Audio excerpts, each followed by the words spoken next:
Shalom, shalom, shalom. Apa kabarnya saudara yang dikasihi Tuhan? Senang kita bisa berjumpa kembali di small group kita pekan ini. Amin. Hari ini saya menyambut Anda dengan sukacita dan saya berdoa setiap Anda yang hadir di small group hari ini, Anda semua dalam keadaan sehat. Amin. Semua diberkati Tuhan. Amin. Mari kita akan segera memulai small group kita dan mari kita akan bersatu hati kita berdoa. Roh Kudus, terima kasih buat waktu yang Kau berikan buat kami, sehingga kami boleh ada di small group hari ini. Sebentar kami akan mendengarkan kebenaran firman-Mu. Roh Kudus akan memimpin kami, sehingga firman yang kami dengar, itu boleh kami mengerti, kami terima, dan boleh menjadi seperti benih yang akan tumbuh di dalam roh kami, dan menghasilkan buah yang luar biasa. Pimpin kami semua, di dalam nama Tuhan Yesus kami berdoa. Haleluya. Amin. Puji Tuhan, saudara. Untuk tema small group kita pekan ini adalah membuat pilihan di swalayan kehidupan. Ya, tentu saudara akan sedikit kaget, apa ini disebut dengan swalayan kehidupan? Saudara, hidup ini diwarnai dengan pilihan demi pilihan. Setiap hari kita seperti seseorang yang sedang pergi ke sebuah pasar sentral, atau lebih gampangnya seperti kita pergi ke pasar swalayan.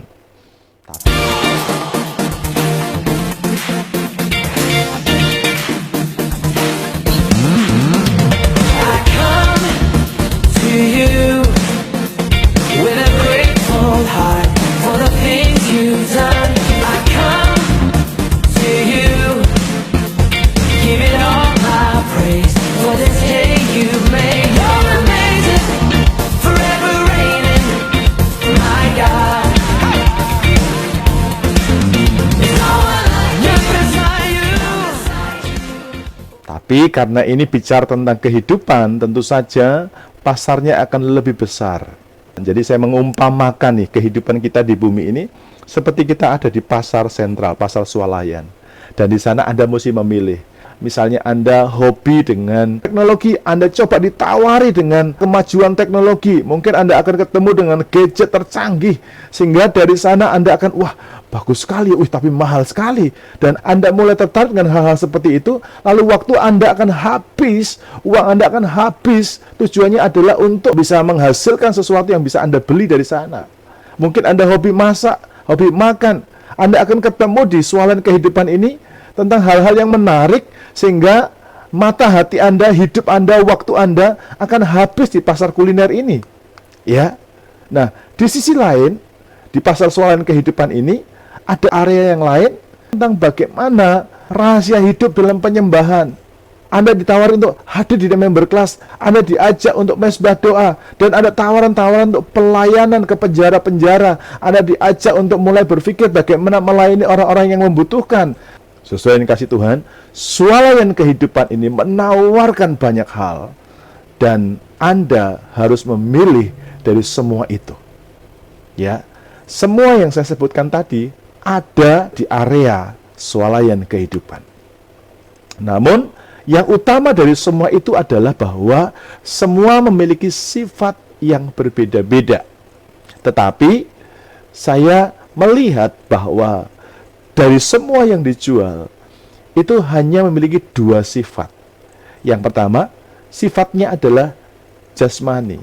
Dan yang kedua, sifatnya adalah rohani. Nah, kedua sifat ini memiliki dampak, memiliki nilai yang berbeda-beda.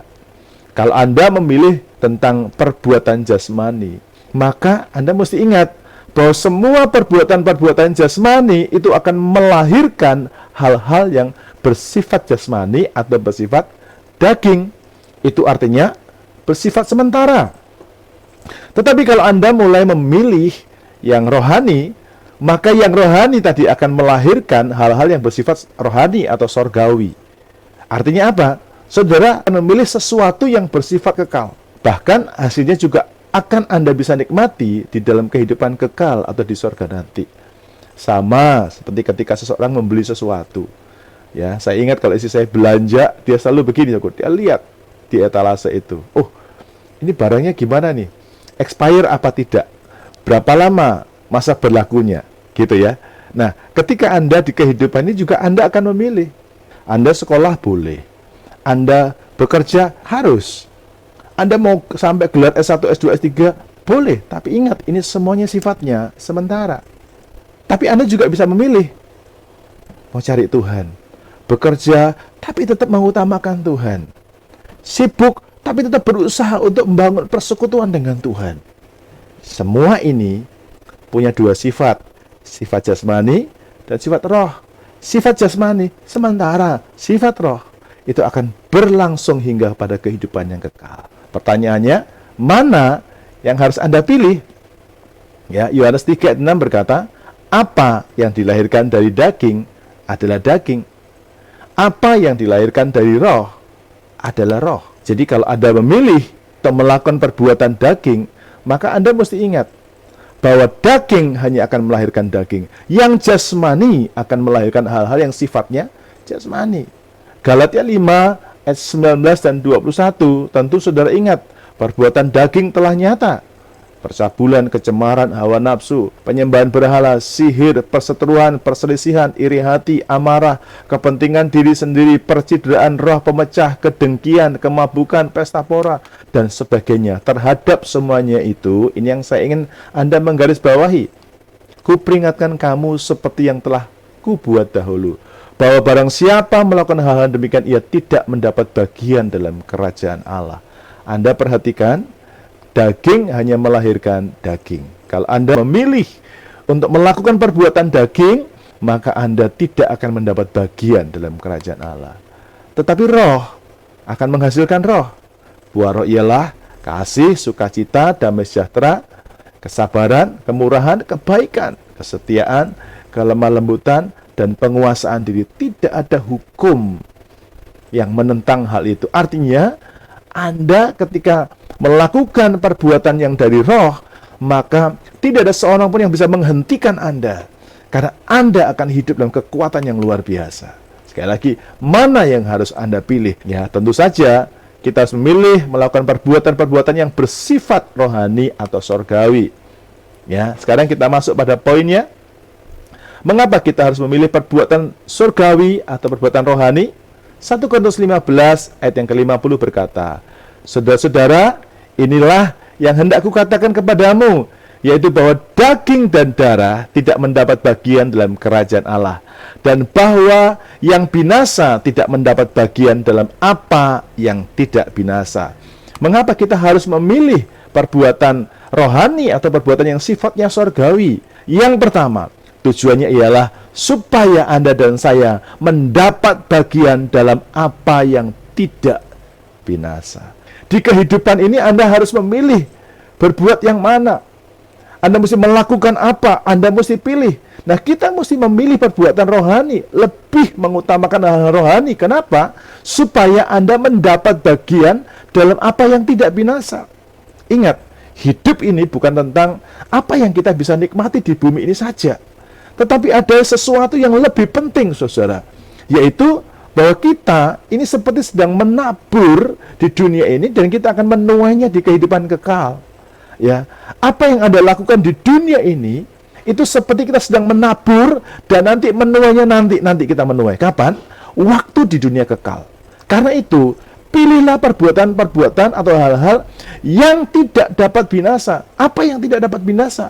Yaitu perbuatan rohani, perbuatan yang berdampak hingga dunia kekal. Amin. Ini yang perlu kita renungkan bersama-sama. Ya, sepanjang hidup ini Anda nonton TV boleh, Anda mendapat pendidikan yang lebih tinggi boleh, Anda bekerja keras boleh, tapi ingat itu sifatnya sementara. Amin. Jadi Anda mesti belajar untuk memilih bagaimana Anda mengutamakan hidup dalam doa, hidup dalam penyembahan, hidup takut akan Tuhan. Kenapa? Supaya kita mendapat bagian dalam apa yang tidak binasa. Sekarang yang kedua, mengapa kita harus memilih perbuatan sorgawi atau perbuatan rohani? Yang kedua, Yohanes pasal 3 ayat 11 sampai 12 berkata, Aku berkata kepadamu, sesungguhnya kami berkata-kata tentang apa yang kami ketahui, dan kami bersaksi tentang apa yang kami lihat, tetapi kamu tidak menerima kesaksian kami.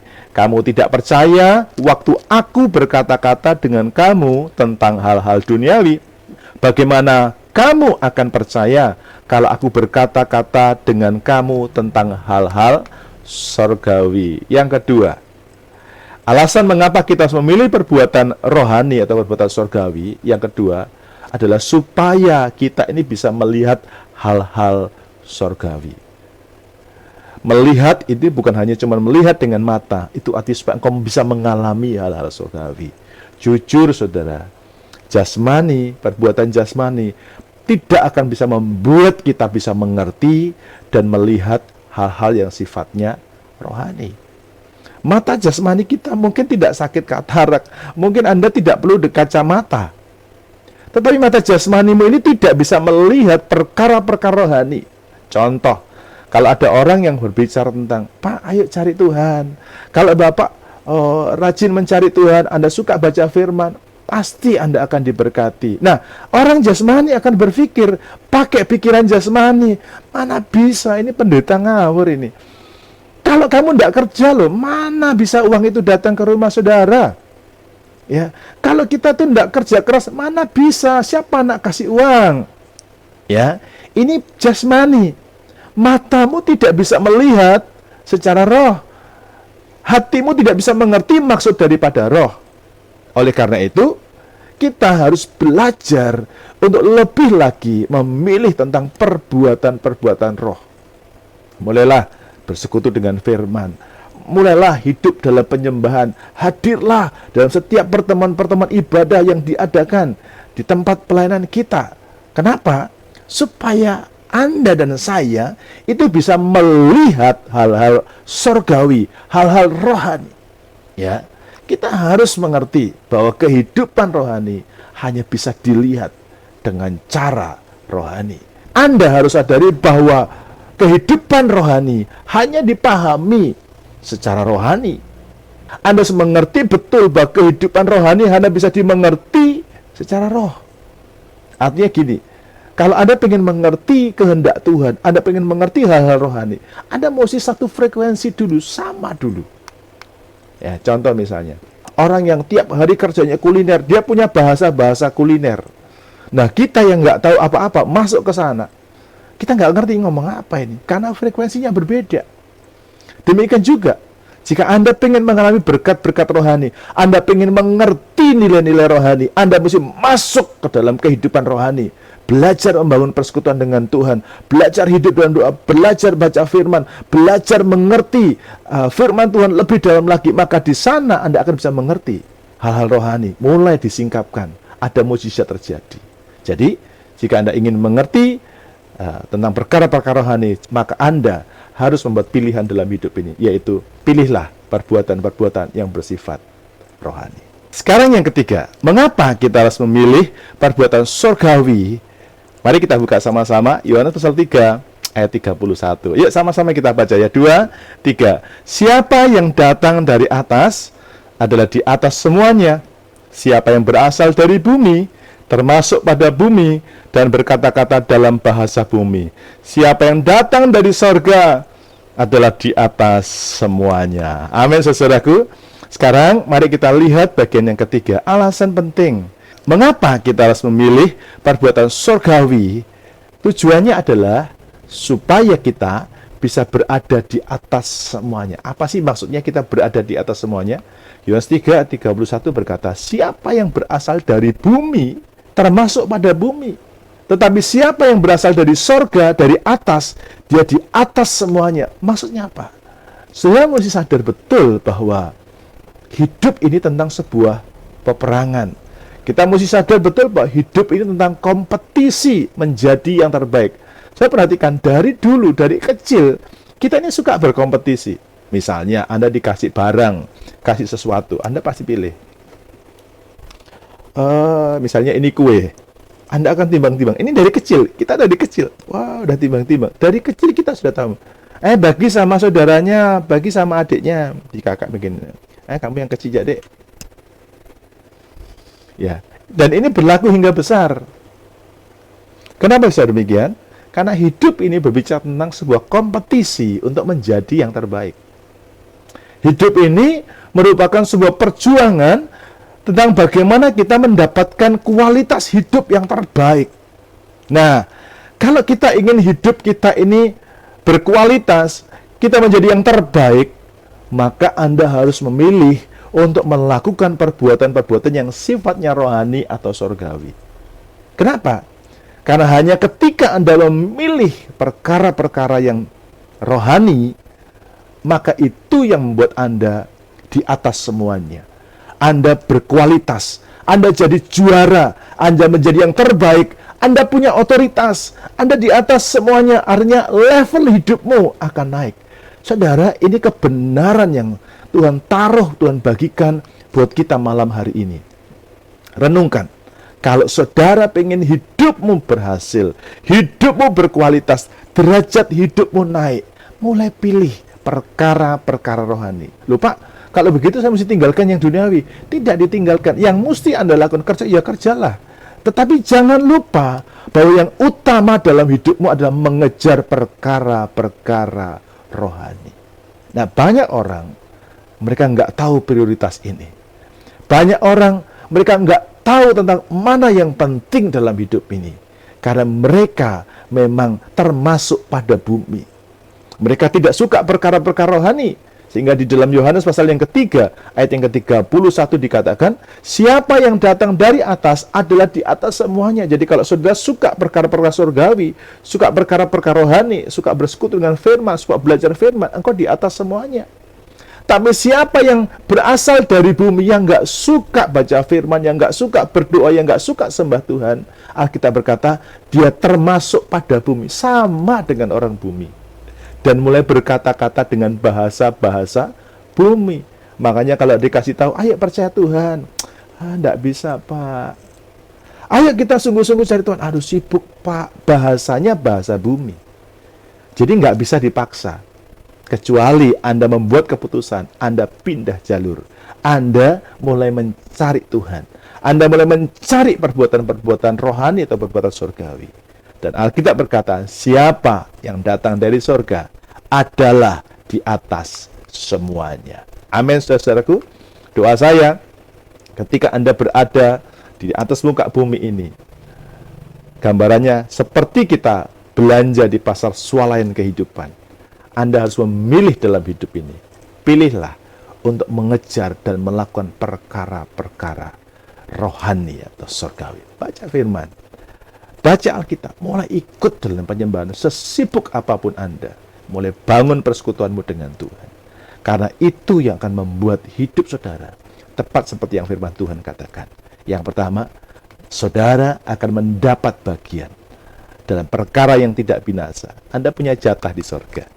Dan yang kedua, Anda bisa melihat, Anda bisa mengalami hal-hal surgawi dan mujizat terjadi dalam hidup saudara. Dan yang ketiga, Anda akan berada di atas semuanya. Anda bisa menjadi juara, Anda bisa menjadi yang terbaik, hidupmu mulai berkualitas, level hidupmu diangkat oleh Tuhan, derajatmu naik. Karena engkau memilih untuk melakukan perbuatan-perbuatan rohani. Kiranya jadi berkat buat saudara. Mari kita bersatu hati dan kita berdoa. Bapak, terima kasih untuk pelajaran hari ini. Hamba-Mu terbatas untuk bisa menyampaikan yang dapat dimengerti oleh manusia. Tetapi kami percaya bahwa kami punya Roh Kudus yang bisa menyambungkan kebenaran ini sampai kepada roh setiap jemaat. Buat kami mengerti perjalanan hidup kami di dunia ini seperti seseorang yang sedang berada di sebuah pasar swalayan. Dan di sana kami harus membuat pilihan. Kiranya kami boleh memilih hal penting dalam hidup kami, yaitu memilih melakukan perbuatan-perbuatan yang sifatnya rohani. Berkati semua kami. Sebentar kami akan berbagi, sharing. Tuhan memberkati sharing kami, supaya kami jadi berkat. Dalam nama Yesus kami berdoa. Haleluya. Amin. Puji Tuhan. Dan saatnya kita masuk dalam panduan sharing kita. Untuk panduan sharing kita yang pertama adalah apa berkat yang sudah dapatkan dari pelajaran hari ini. Sekali lagi, bagikan apa yang Anda dapatkan kepada saudara yang lain. Dan tidak lupa untuk Anda juga membagikan di form respons yang akan dibagikan oleh para host. Dan yang kedua, apa komitmen Anda? Setelah Anda mendengar ini, apa kerinduan saudara setelah ini? Kiranya sharing kita semuanya akan saling memberkati. Sampai jumpa minggu depan. Tuhan Yesus memberkati. Shalom, shalom, shalom.